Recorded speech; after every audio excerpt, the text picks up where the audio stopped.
The average person opens up Instagram 150 times a day, but that's by design. Like you said, companies, from product design, they're putting fortunes in to understand why we do what we do. And variable reward, dopamine pops, all that stuff. Exactly. And so if you're picking up the phone the first thing in the morning, the challenge is a number of reasons. This is a challenge. First of all, there are these 4 primary brainwave states. Beta is what you and I are in right now, we're awake. Delta is when you're fast asleep. In between those 2 states, theta and alpha, are extremely important brainwave states for learning. So theta is the state right in and out of sleep. Theta is the state that we call creativity. When you are your most creative, usually it's coming because you're in this theta state. And you know this, when you're in and out of sleep, or you're close to you're so deep, your mind goes and you come up with ideas. You know what puts you in that theta state? Are showers. Oh, really? You ever notice when you're in the shower, you come up with some of your best ideas? Yeah, and your brain kind of drifts. It does, because you're in that brainwave state. So a big part of my work is taking the invisible and making it visible. When I do these demonstrations, I always tell people that I do it because I want you to see that there's a method behind the magic. That when somebody does something that's extraordinary in athletics, in education, in technology, with the human body, there's always a trail, because genius leaves clues. Above theta, though, is the state called alpha, right below beta, where you're most aware and awake. Alpha is a state of learning, accelerated learning. It's a state of relaxed awareness. This is a state we go into when we meditate, because your critical mind is set aside and you just absorb information unconsciously. You know what puts you into an alpha state? Television. You ever notice that if somebody's watching the game or somebody's watching their favorite TV show and you're trying to have a conversation with them and they literally are in trance, they don't hear you because of television programming, which might be an interesting word, programming and putting people into a trance. But that's the alpha state. That's where information is just going inside your mind. So we train people how to learn languages faster, learn facts better by putting them into an alpha state, a relaxed state of awareness. And we can do that by design.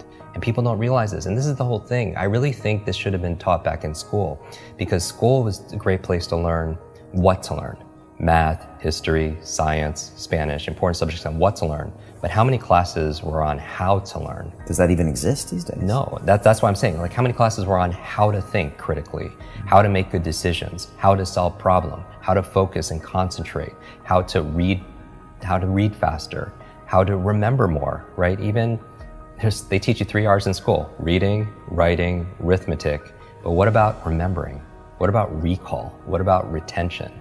Right? Socrates says there is no learning without remembering, and that's really the basis of it all. But I would say that knowing you're in this alpha theta state first thing in the morning, you're very suggestible, right? And if the first thing you're picking up is your phone, then that really is rewiring our brain for 2 things. The dangers. That's going to really decrease your level of productivity and performance. Number 1 is training you to be distracted. And we talked about that. Every like, share, comment, everything is just making you just pay attention to everything else, and rewiring your brain. So when you're having a conversation with somebody, you can't even focus because you've trained your brain to do otherwise. And that's why mindfulness is so important, whether it's meditation or something else, because it's not that I don't meditate every single day just to be at peace and be in the Zen state. I do it because it's a mental exercise. It improves my cognitive capabilities, meaning that when my mind goes somewhere else, that's the opportunity. Because when I pull it back with my breath or visualization, I built that muscle. Because here's really the basis of my work is really about taking nouns and turning them into verbs.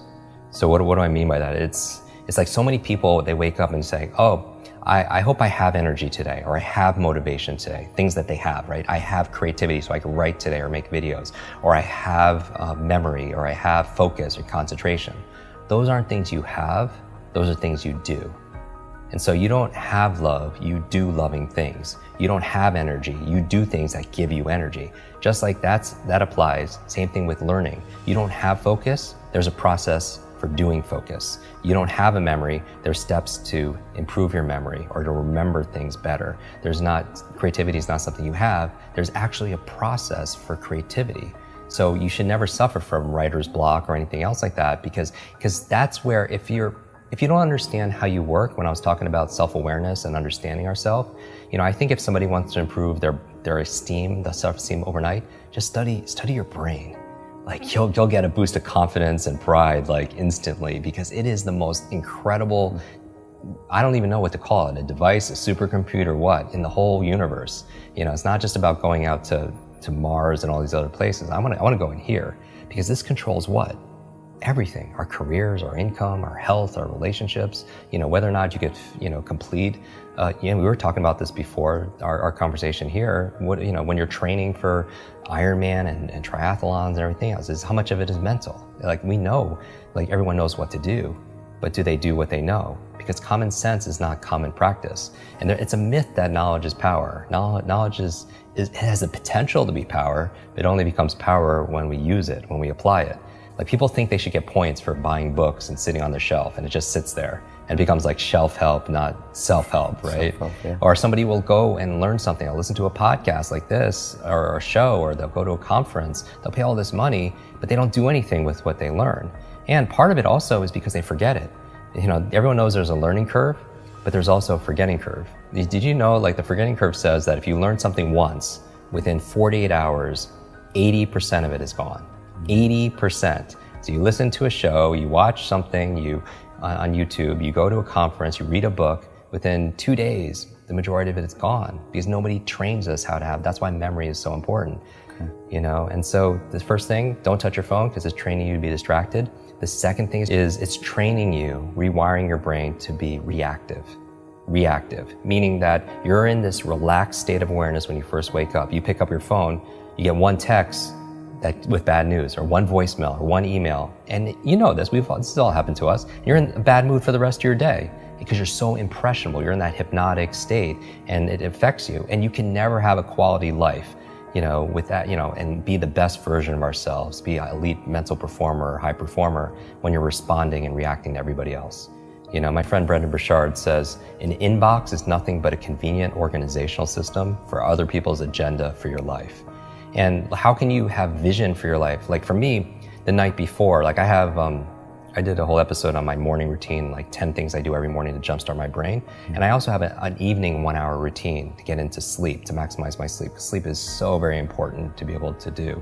But one of the processes I do, besides blackout curtains and cold and temperatures and breath and stuff, meditation, is I don't touch a screen, right? Because it creates blue light. And most people should know this. The screen on your laptop, your phone, everything else emits this blue light, which inhibits the melatonin production, which helps you to relax and go to sleep. So no screens. But the other thing I do is I write down the 3 things I want to accomplish the next day personally, and the other 3 are professionally. So now when I wake up, I have a vision for my life. Like this is a win today if I just get these 3 things done personally and 3 things professionally. And then when it comes to my phone, I don't touch my phone until I get at least 1 thing done. And that's my test. If I could just do that. And it's not always perfect, but it's about progress, right? Because practice makes progress, right? And there's never going to be a perfect. And I think people need to find what works for them. But I would say, again, to step out is don't trust yourself as the expert instead of somebody else, and test it. Maybe for 1 week, keep your phone outside your bedroom for just 1 week and don't touch it for the first hour a day, and spend the first hour a day being a thermostat, not a thermometer. Because a thermometer, what's a function? It reacts to the environment.